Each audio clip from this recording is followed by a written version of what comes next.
Good day, fellow investors. Over the past years, over emails, I really get high conviction comments about investing in Deutsche Bank. And even in the comment section here on YouTube, I often get comments, what do you think about Deutsche Bank? And after the current developments, I really want to give you my opinion on why I never invested in Deutsche Bank, why I never bothered about Deutsche Bank, because it's pretty simple. An investor should invest within his circle of competence. If Deutsche Bank, the global banking system, derivatives is your circle of competence, then invest. If not, lay back. As Buffett would say, I'm mostly paid to do nothing, and lay back, wait for investments, for good investments within your circle of competence to come to you and then invest. Let me explain.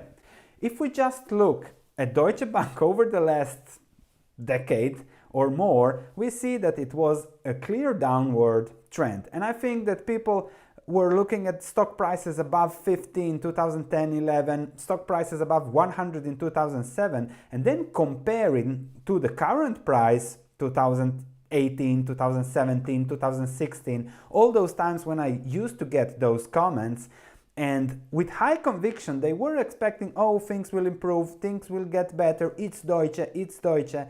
And unfortunately, I never heard from them anymore, but a lot of them invested and they are now suffering heavy losses. And over the last week, I've certainly got another 5 emails. What do you think about Deutsche Bank? Should you invest? Now it's good time. You should look at financing banks, etc. because Deutsche is cheap. And then how to know whether something is within your circle of competence? Read the annual report. If we look at the annual report of Deutsche, yes, it has 448 pages of a banking report. So you start, you read it, and if you can clearly understand the risks and rewards of what the bank is doing compared to the stock price, then you can know whether to invest in it or not.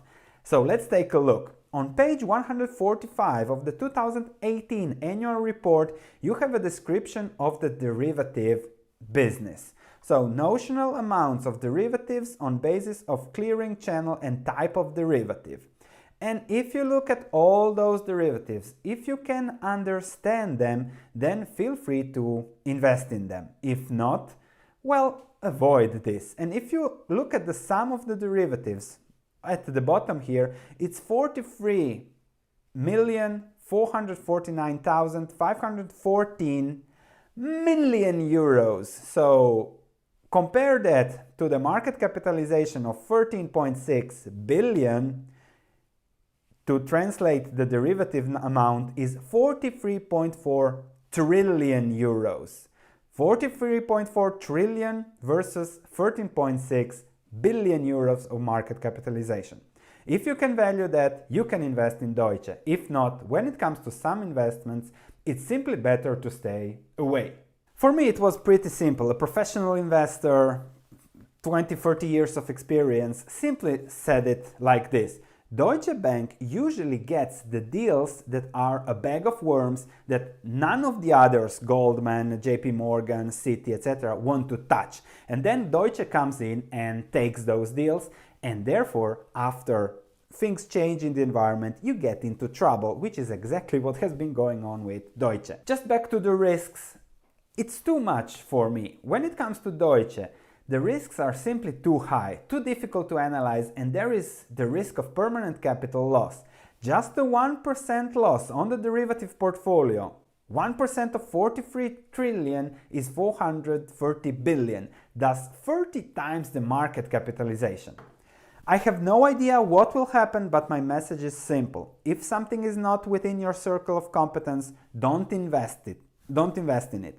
If you want to make it your circle of competence, I'm sure you can make money on DB, be it shorting, be it going up, be it going down, but it's a very difficult way to make money, and I prefer, as investors, as a retail investor, a more laid-back approach when we know to look at the business with better margins of safety, less risk, no derivatives, tailwinds, future tailwinds, no euro exposure, etc., that give us more certainty to make money in the long run. And as Buffett would say, The first rule in investment is don't lose.